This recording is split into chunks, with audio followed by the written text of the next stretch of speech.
Good morning दोस्तों, नमस्कार। स्वागत है आपका आपके chapter class 9 history Nazis and the rise of Hitler में, है ना। ये आपके इस लेसन का पहला टॉपिक है। आइए हम स्टडी करते हैं पहले पैराग्राफ को। In the spring of 1945, a little 11 years old German boy called Helmut was lying in bed when he overheard his parents discussing something in serious tones. आइए थोड़ा थोड़ा हम इसको स्टडी करेंगे, हिंदी में इसका मीनिंग पढ़ते हुए चलेंगे, है ना। देखिए, बसंत का मौसम है, साल है 1945। एक 11 साल का छोटा जर्मन लड़का जिसका नाम हेलमत है, वो अपने बेड के नीचे लेटा हुआ था। तभी उसे अपने माँ बाप की गंभीर मुद्रा में फुसफुसाने की आवाज़ सुनाई देती है। मतलब छोटा लड़का 11 साल का हेलमत नाम का, वो अपने बेड के नीचे लेटा हुआ है और उसके मम्मी डैडी जो है आपस में कुछ सीरियस टोन में बात कर रहे हैं, काफ़ी गंभीर चर्चा कर रहे हैं या फुसफुसा रहे हैं आपस में।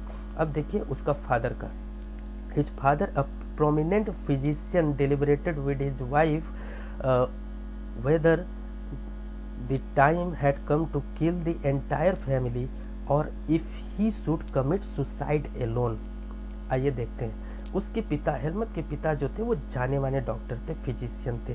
वो अपनी बीवी से बात कर रहे थे, फुसफुसा रहे थे बहुत गंभीर होकर के, बहुत ही डरे हुए शब्दों में फुसफुसा रहे थे कि क्या उन्हें अपने पूरे परिवार को ख़त्म कर लेना चाहिए या फिर उसे खुद ही अकेले सुसाइड कर लेना चाहिए, आत्महत्या कर लेना चाहिए। आगे देखिए, his father spoke about his fear of revenge saying now the allies will do to us what we did to the crippled and Jews. The next day he took Helmut to the woods where they spent their last happy times together singing old children's songs. आइए यहाँ भी देख लेते हैं थोड़ा सा, है ना। उसके पिताजी जो है वो अपने डर में बिल्कुल डरे हुए थे और डर डर के ही वो बात कर रहे थे, घबराए हुए शब्दों में किसी बदले की बात कर रहे थे और ये कह रहे थे कि अब अलाइज लोग, अब मित्र राष्ट्र, अलाइज कहते हैं मित्र राष्ट्रों को। दोस्तों ये जो घटना है ये सेकेंड वर्ल्ड वॉर के समय की है, अभी हम थोड़ा सा इस पर भी डिस्कस कर लेंगे, है ना। तो वो कह रहे थे कि अब जो मित्र राष्ट्र है वो भी हमारे साथ वही करेंगे, वही हश्र हमारा करेंगे जो हश्र हमने विकलांगों और यहूदियों का किया था। यानी कि जो व्यवहार हमने विकलांगों और यहूदियों के साथ की थी वही अब हमारे साथ भी होने वाला है। अगले दिन क्या हुआ, वो हेलमत को लेकर के जंगलों में गए और वो दिन जो था उनके ज़िंदगी का आखिरी दिन था, खुशियों से भरा हुआ, जहाँ पर खूब खेले कूदे, मौज मस्ती की, बचपने वाले गाने गाए, छोटे बच्चों के जो पुराने गीत थे उन गानों को गाया। और आगे क्या था देखिए, later Helmut father shot himself in his office. और बाद में क्या हुआ, हेलमत के फादर ने अपने आप को अपने ही ऑफिस में गोली मार ली। Helmut remembers that he saw his father's bloody uniform being burned in the family fireplace. So traumatized was he by what he had overheard and what had happened that he reacted by refusing to eat at home for the following 9 years. अब देखिए क्या चीज़ थी। Helmet को अब भी ये बात याद है कि उसने अपने पिता के खून से सने हुए कपड़ों को अपने ही घर के अलाव में जलते हुए देखा था। अलाव कहते हैं फैमिली फायर प्लेस को, जहाँ पर आग जला देते हैं घर के अंदर हाथ वगैरह सेंकने के लिए। तो हेलमेट को वो दिन अब भी याद है जब उसने अपने बाप के खून से सनी हुई वर्दी को उस फायर प्लेस में जलते हुए देखा था। और उस बात का सदमा उसको इतना तगड़ा लगा कि अब भी वो 9 साल गुजर चुके हैं लेकिन वो खाने का एक कौर भी खा नहीं पाया है और उससे बहुत ज़्यादा डरा हुआ है ये। He was afraid that his mother might poison him. और उसे इस बात का इतना ज़्यादा डर हो चुका है, इतना गहरा सदमा लग चुका है कि वो कुछ खा पी नहीं रहा है, यहाँ तक इतना डरा हुआ है कि कहीं उसकी मम्मी उसे जहर न खिला दे खाने में मिला करके।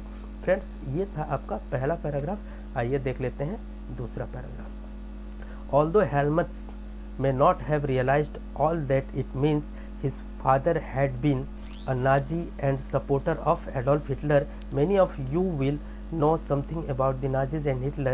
You probably know of Hitler's determination to make Germany into a mighty power and his ambition of conquering all Europe.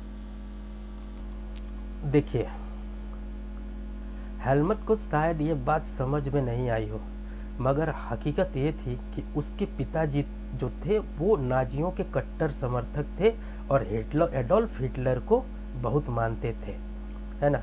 आप में से बहुत से लोगों ने क्या है थोड़ा बहुत नाजी या फिर हिटलर के बारे में सुना होगा, और आप ये भी जानते होंगे या फिर आपको पता होगा कि हिटलर जो था वो जर्मनी को दुनिया का सबसे पावरफुल राष्ट्र बनाना चाहता था और सारे यूरोप को जीतना चाहता था।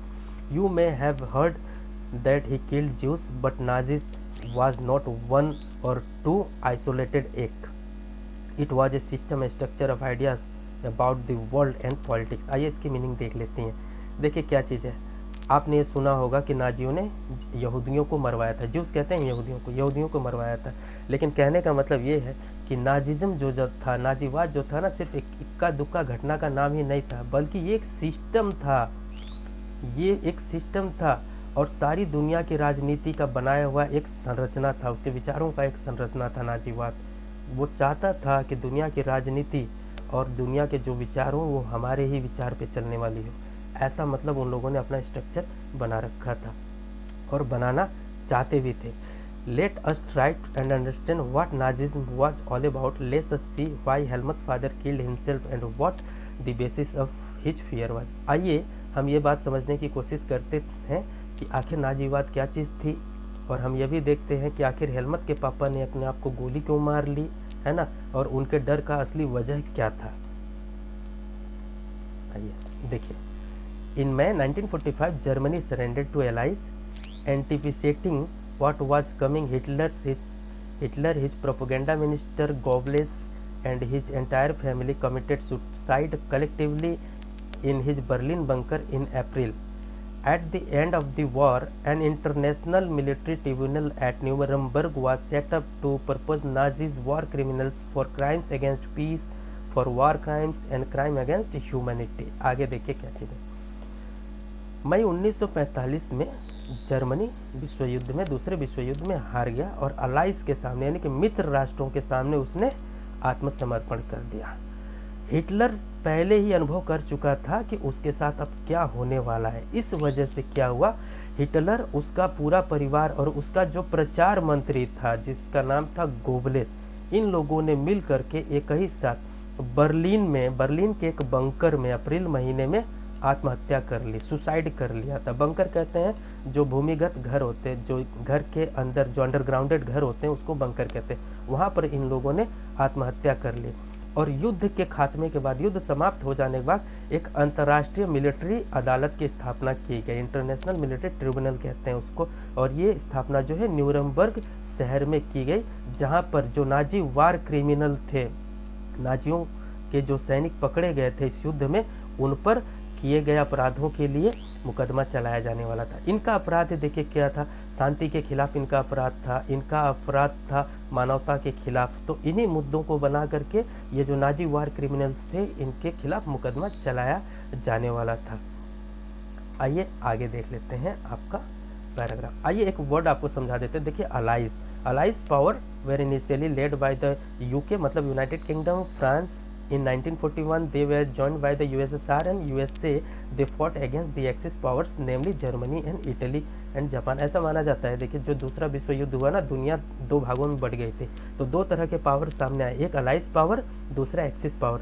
तो अलाइज पावर में क्या था, अलाइज पावर में यूनाइटेड किंगडम था, फ्रांस था, ठीक है। बाद में इसमें यूएसएसआर जो सोवियत संघ था, आजकल जो रसिया है ना, वो ज्वाइंटेड एक कंट्री था, उसको यूएसएसआर बोलते थे। तो आपका यूएसएसआर था और अमेरिका भी आ गया। ये चार देश जो है मित्र राष्ट्र कहलाते थे, यानी कि अलाइज पावर, ठीक है।